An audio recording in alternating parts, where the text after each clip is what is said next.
अस्सलाम वालेकुम। आज मैं आपके साथ बहुत ही मज़ेदार, डिफरेंट और बजट फ्रेंडली रेसिपी शेयर कर रही हूँ। इतने मज़ेदार आलू के कबाब बन के तैयार होंगे कि यकीन मानें कि गोश्त के कबाब की छुट्टी कर देंगे।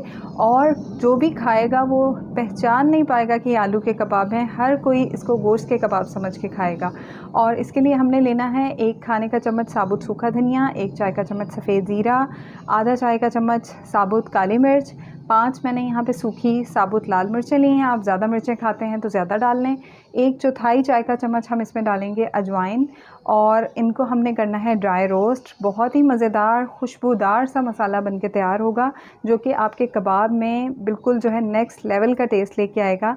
नॉर्मली जो आलू के कबाब बनाते हैं वो बिल्कुल डिफरेंट होते हैं। ये आलू के कबाब बिल्कुल डिफरेंट हट के होंगे और ये वाला मसाला इनमें एक कमाल का टेस्ट और खुशबू देगा और बिल्कुल ऐसा लगेगा कि जैसे कि गोश्त के कबाब खा रहे हैं। मैं आपको गारंटी दे रही हूँ क्योंकि मेरे घर में भी जब मैंने ये बनाए तो कोई गैस ही नहीं कर पाया कि मैंने ये आलू के कबाब बनाए हैं। मसाले को थोड़ा ठंडा करने के बाद हमने पीस लेना है, दरदरा सा मोटा सा पीसना है।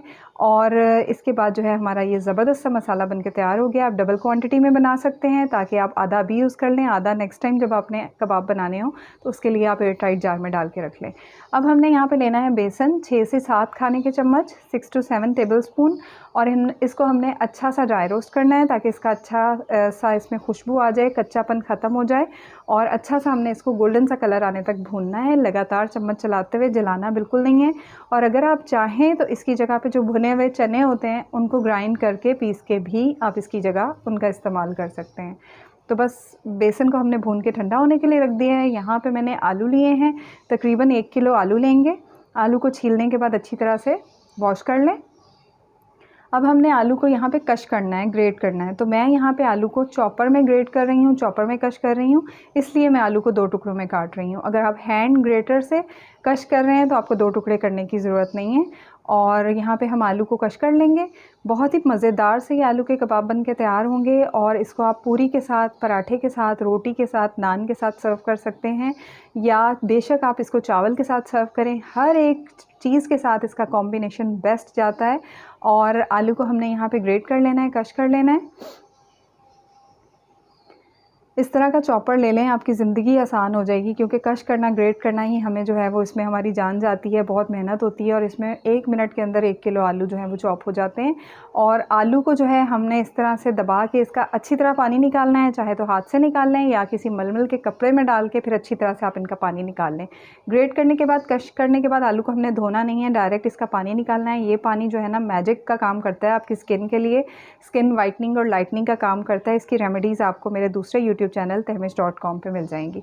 3 हरी मिर्चें मैंने यहाँ पे ली हैं, चॉप करके डाल देंगे। 1 खाने का चम्मच बारीक कटा हुआ लहसुन डालेंगे और इसके साथ ही पुदीने के पत्ते डालेंगे। यहाँ पे 10-15 पुदीने के पत्ते ले लें, उनको बारीक चॉप करके डाल दें या 2 से 3 टेबलस्पून कटा हुआ पुदीना डाल दें। और एक बड़े साइज़ की प्याज ली थी मैंने, उसको बारीक काट लिया ऑमलेट कट में। और यहाँ पे मैंने हरा धनिया लिया है, तकरीबन हरा धनिया इसमें ज़्यादा जाता है, ज़्यादा अच्छा लगता है। तकरीबन जो है ये 1 गट्ठी जो है छोटी वाली होती है वो मैंने पूरा जो है हरा धनिया इसमें डाल दिया। अच्छी तरह से धो के बारीक चॉप कर लेंगे। और इसके बाद जो है यहाँ पे हम डालेंगे जो हमने मसाला पीस के रखा है वो। और जो भी चीज़ें आप इसमें डालें उसमें पानी नहीं होना चाहिए एक्स्ट्रा। धोने के बाद धनिया पुदीने का पानी अच्छी तरह से जो है वो ड्राई कर लें।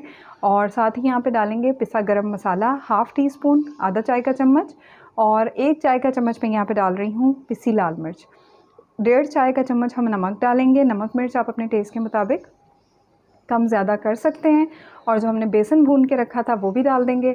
यहाँ पे मिर्चें जो हैं वो कम ही डालेंगे क्योंकि हरी मिर्च भी डाली है, पिसी लाल मिर्च भी डाली है और साथ में हमने शुरू में साबुत लाल मिर्च भी डाली है। आधा चाय का चम्मच मैंने हल्दी पाउडर डाल दिया है और साथ ही इसमें 1 अंडा भी डाल दिया है। अच्छी तरह से मिक्स कर लेंगे।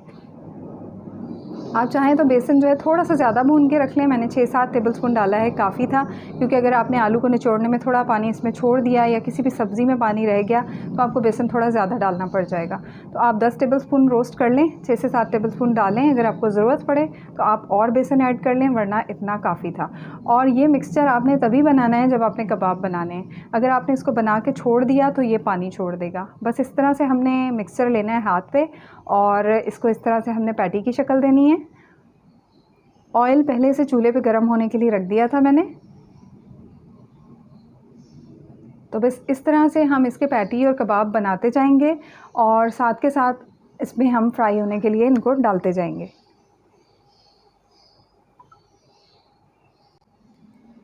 ऑयल अच्छा सा गर्म होना चाहिए और बस कबाब बनाते जाएं और साथ साथ ऑयल में डालते जाएं। बहुत ही जल्दी और फटाफट से क्विक से ये कबाब बन जाते हैं और इतने मज़े के और कमाल के बन के तैयार होते हैं कि ये बिल्कुल जो है ना, यकीन माने कि हर कोई गोश्त के कबाब समझ के खाएगा। एक तो हमने इनको बिल्कुल डिफरेंट तरीके से बनाया है। नॉर्मली आलू के कबाब बनते हैं, आलू को उबाल के हमने कच्चे आलू से बनाया है। दूसरा हमने इसमें जो मसाला रोस्ट करके बना के डाला है, बहुत ही मज़े का ज़बरदस्त किस्म का टेस्ट आता है। और ये बिल्कुल जैसे आलू के चपली कबाब हैं उस टाइप के हमने ये बना के तैयार किए हैं। इसको आप आलू के चपली कबाब भी कह सकते हैं। बहुत ही मज़े के, बहुत ही कमाल के गोश्त के कबाब की छुट्टी कर देंगे ये कबाब। ये आप बना के बच्चों को स्कूल लंच में भी दे सकते हैं। लो टू मीडियम फ्लेम पे पकाएंगे ताकि अंदर तक आलू और बेसन अच्छा सा कुक हो जाए। तकरीबन 4 मिनट एक साइड, 4 मिनट दूसरी साइड, 8 मिनट, अंदाज़न 8 से 10 मिनट लगेंगे फ्राइंग में। बहुत मज़े के और कमाल के बन के तैयार होंगे। हरी चटनी के साथ ज़बरदस्त लगेंगे। ये हरी चटनी को दही के में बना के उसका दही वाला रायता बनाएं, उसके साथ सर्व करें। चाहे इमली की चटनी के साथ सर्व करें, केचप के साथ सर्व करें, लेकिन हरी चटनी का रायता साथ में ज़रूर बनाइएगा। ट्राई कीजिएगा, कमेंट्स में फ़ीडबैक ज़रूर दीजिएगा। रेसिपी अच्छी लगे तो दुआ में याद रखिएगा। अल्लाह हाफ़िज़।